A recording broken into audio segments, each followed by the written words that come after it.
मैं आरबी सिंह यादव, आप देख रहे हैं मेरा YouTube channel RB Singh Yadav editor.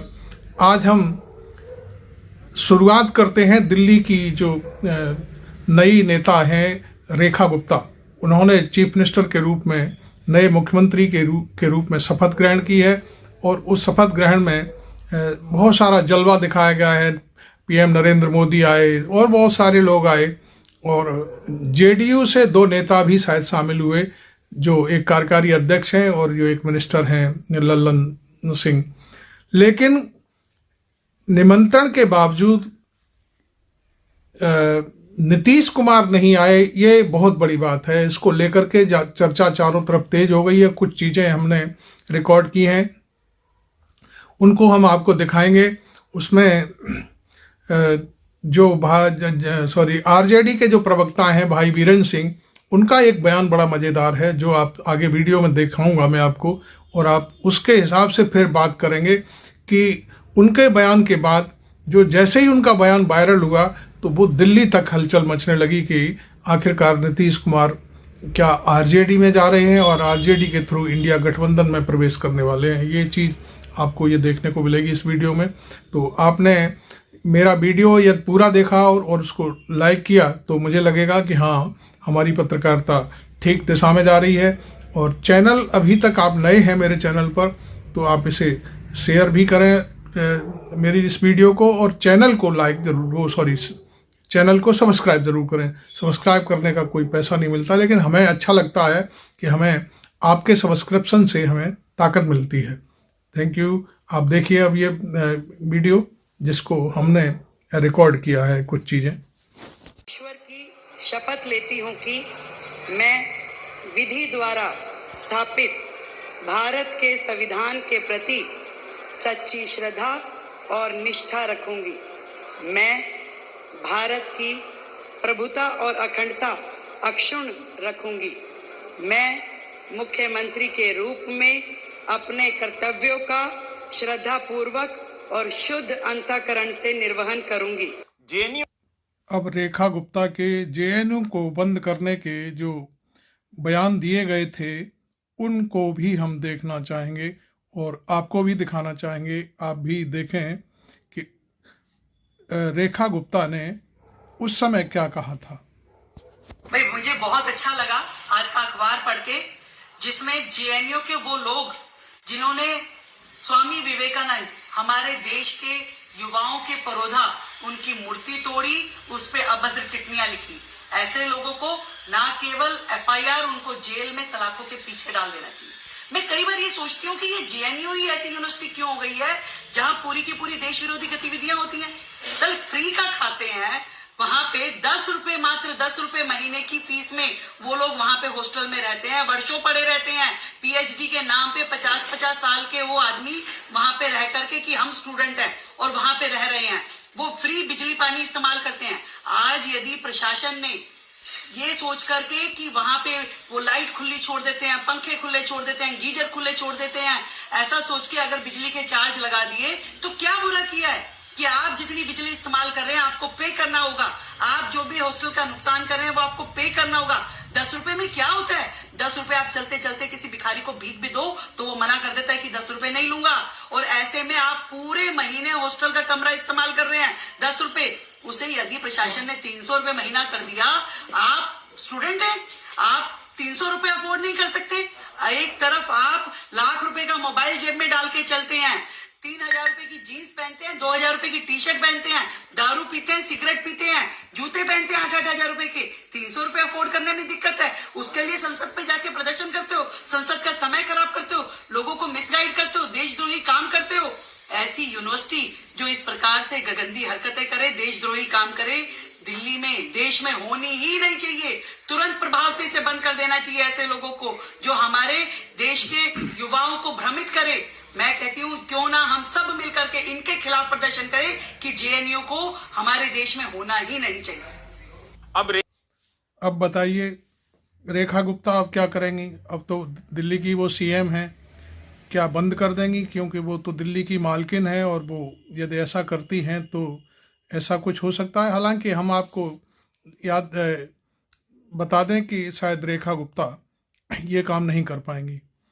उनका जो पुराना जो वीडियो है दिखा करके भले ही लोग भ्रमित कर रहे हों, दिल्ली की जनता को डरा रहे हों और जेएनयू के जो छात्र, पूर्व छात्र हैं, उनको भ्रमित कर रहे हों या उनको दहशत में लाने की कोशिश कर रहे हों, रेखा गुप्ता अब ऐसा कुछ नहीं कर पाएंगी, क्योंकि उन्होंने या उनकी पार्टी ने अभी तक कोई ऐसी यूनिवर्सिटी नहीं बनाई है जिसका स्तर जेएनयू के बराबर हो या और कोई चीज़ हो।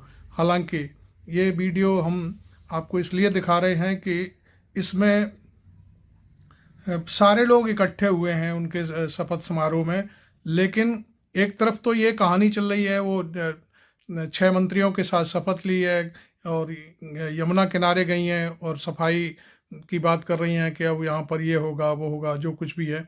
लेकिन एक दूसरी तरफ मैं आपको बता दूं कि आज देश के एनडीए के सारे मुख्यमंत्री रेखा गुप्ता के इस कार्यक्रम में शामिल हुए, लेकिन बिहार के चीफ मिनिस्टर शामिल नहीं हुए। ये एक बहुत बड़ी बात है जो मैं आपको दिखाना चाहूँगा और बताना चाहूँगा कि इसके मानी क्या हो सकते हैं, क्योंकि बिहार में एक बहुत बड़ी बात चल रही है। नीतीश कुमार ने अपने 2 मिनिस्टर थे उनको तो भेज दिया, लेकिन खुद नहीं आए, जबकि चीफ उनको निमंत्रण भी था और वो इस समारोह में, ऐसा भी नहीं है कि वो बीमार थे या कोई बात थी, ऐसा भी नहीं है। वो तो अपने जो उनका अपना ज़िला है वहाँ गए हुए थे और वहाँ उन्होंने कार्यक्रम किए। खैर, इस मामले में जब प्रेस के लोगों ने पूछा आरजेडी के प्रवक्ता भाई वीरेंद्र से, तब उन्होंने क्या कहा ये मैं आपको थोड़ी सी एक झलक दिखाना चाहूँगा। और उनके जो वीरेंद्र भाई का जो बयान आया है उसको लेकर के एकदम से जो चर्चा फैली है वो बड़ी देखने लायक है और बीजेपी में हड़कंप मच गया है कि वीरेंद्र भाई क्या कह रहे हैं। वीरेंद्र भाई आरजेडी के प्रवक्ता हैं, तो उनको पहले मैं एक बार आपको थोड़ा सा सुनवा देता हूँ। शपथ ग्रहण में दिल्ली कौन नहीं गए? नीतीश कुमार आज दिल्ली नहीं गए। नीतीश कुमार जी तो हमारे साथ आने वाले हैं, तो कहाँ से जाएंगे वहां पे?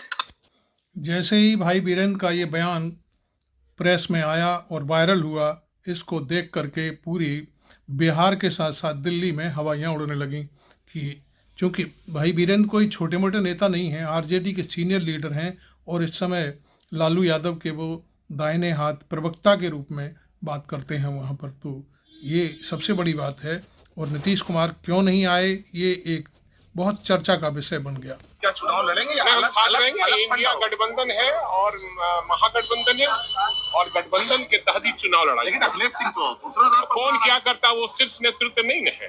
मुख्यमंत्री आज नहीं गए शपथ ग्रहण में दिल्ली। कौन नहीं गए? नीतीश कुमार दिल्ली नहीं गए। नीतीश कुमार जी तो हमारे साथ आने वाले हैं, तो कहाँ से जाएंगे वहां पे? तो आपने सुना भाई वीरेंद्र को, उन्होंने तो साफ कर दिया कि इंडिया गठबंधन मिलकर के चुनाव लड़ेगा और नीतीश कुमार हमारे साथ आने वाले हैं। ये चीज़ कोई ऐसा नहीं कि मैं छोटी क्लिपिंग दिखा रहा था, दोबारा से मैंने इसलिए दिखाई कि उसमें और बड़ा था मसाला।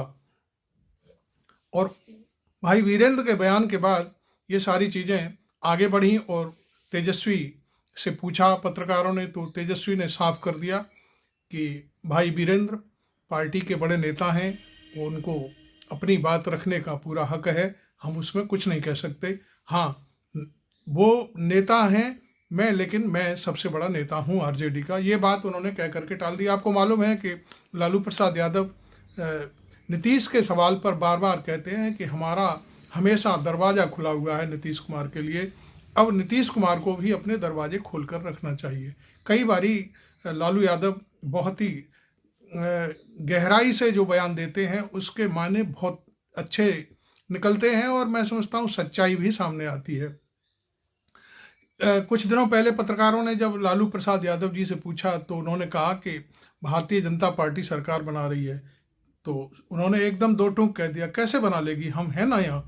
तो ये इतने कड़ाई से और इतने ताकत के साथ कह देने का मतलब है वास्तव में लालू यादव के रहते भारतीय जनता पार्टी बिहार में घुस भी नहीं सकती। हाँ, ये ज़रूर है कि वो किसी के बहाने ज़रूर अपनी सरकार बना सकती है, जैसे अब नीतीश के सहारे से चल रही है, पार्टी के कुछ लोगों को तोड़ रही है। अब जैसे वो कोई चौधरी हैं, वो आरजेडी के आदमी थे, तोड़ करके उन्होंने अपने पास रख लिए। वैसे भी मैं आपको साफ कर दूं कि बिहार में भारतीय जनता पार्टी के पास कोई स्थायी नेता नहीं है।